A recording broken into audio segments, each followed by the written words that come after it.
Hey, I'm Brian Thompson. I wanted to share with you 8 ways to improve hybrid teaching.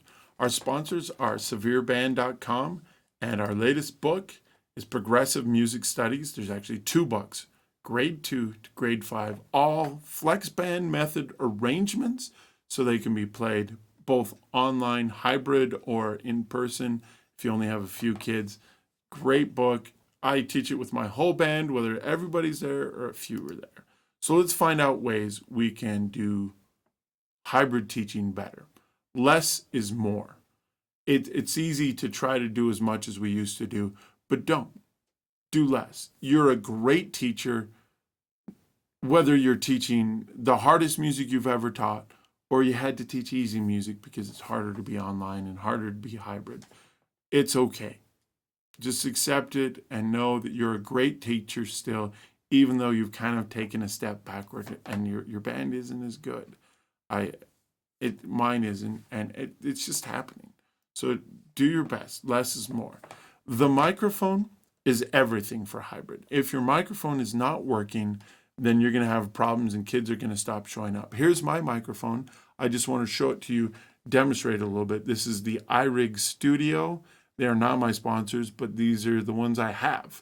So they're about $150, but my favorite part of them is this one shows red every time the sound is too loud and the sound cuts out. And so in the middle of rehearsal, in a second, I can say, oh, we're too loud, it cut out, and I can adjust the volume right on the microphone.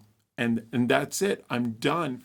And so kids online, if your sound is cutting out all the time, they're going to cut out too, and they're going to stop showing up. So make sure to get a microphone that works, and maybe one that can adjust on the fly and you can see whether it's working or not, so that everything, your kids can stay and keep coming to class. 2 is better than 1. What I found is I set up an iPad for Zoom, and I have my laptop to run everything else. And I say this like, well, that's too expensive. I live in a rural school. There's about 7,000 in my town. We're about 100 miles away from the next big city. That being said, there were extra iPads lying around the school somewhere, and I begged, borrowed, stole. I don't know. We'll decide however I got it. But I got an iPad. I plugged my iRig microphone into it, and now it's a dedicated device just for Zoom. My computer no longer lags because I'm trying to run Zoom and everything else. I can just do whatever I need to on that, and Zoom is just set up and ready to go all the time on the other device. Okay, so get a second device. Set up a permanent link. If you can get the recurring links, go in your calendar and set it up.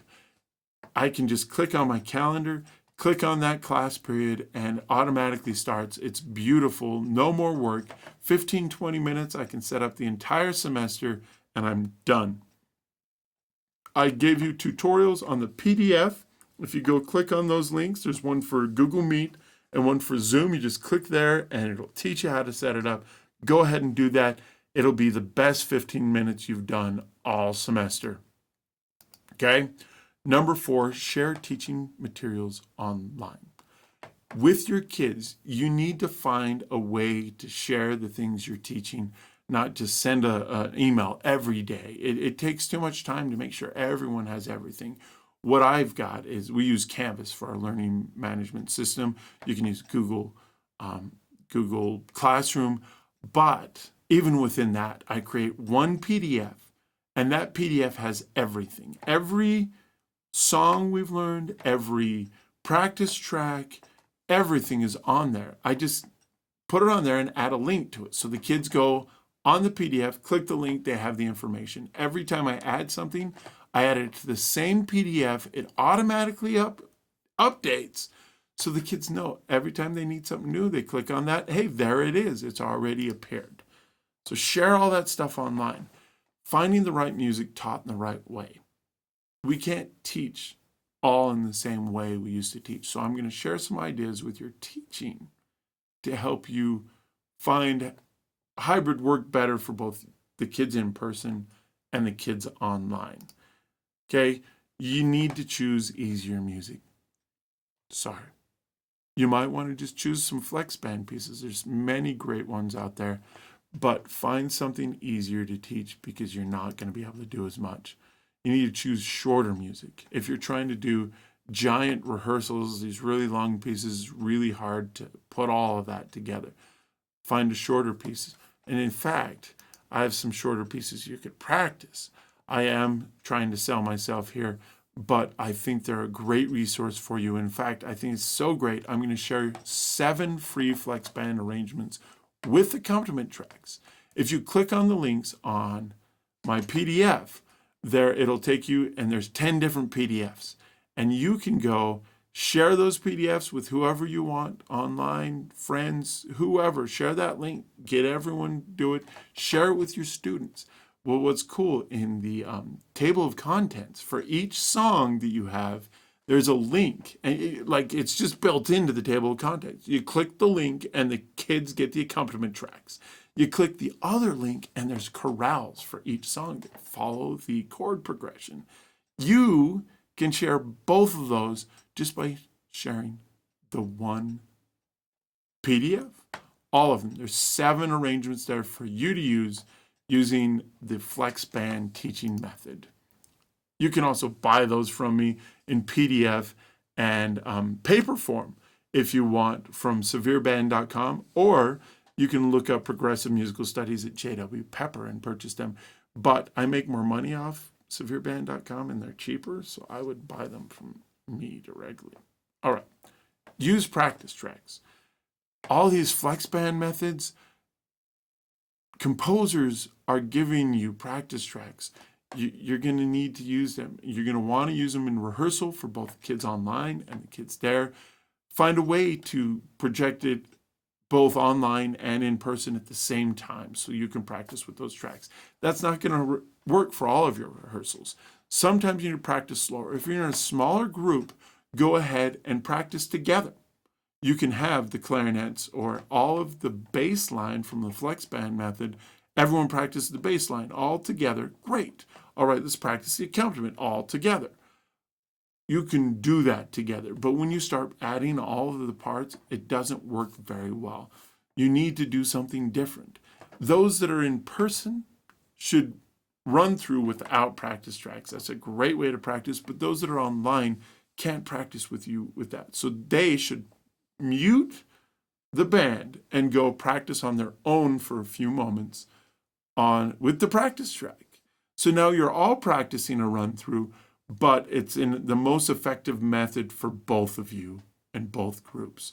Just find some sort of signal, you waving your hands or whatever, to bring them back online with you all together.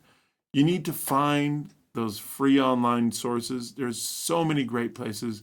My favorite place to get resources is Facebook because everyone shares great stuff there. There's so many great places.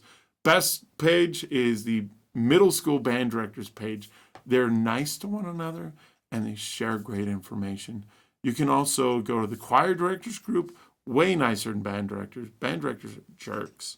Or go to Music Educators Creating Online Learning. Percussion Solutions for Band Directors, a great place to ask percussion questions.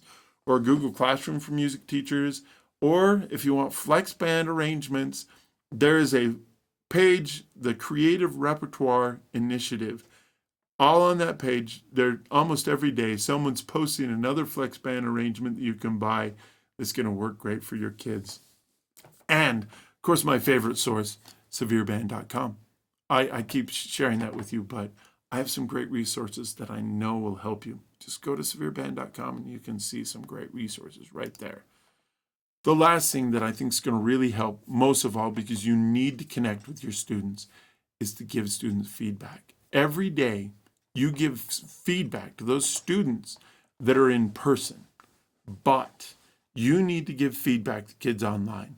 And what I've tried to do is have once a week, they submit a video to me using Flipgrid, and once a week, I give them feedback in video, and I give them positive feedback in video on what they're doing so that I can build both that personal relationship with them and we can keep them excited. They need feedback too.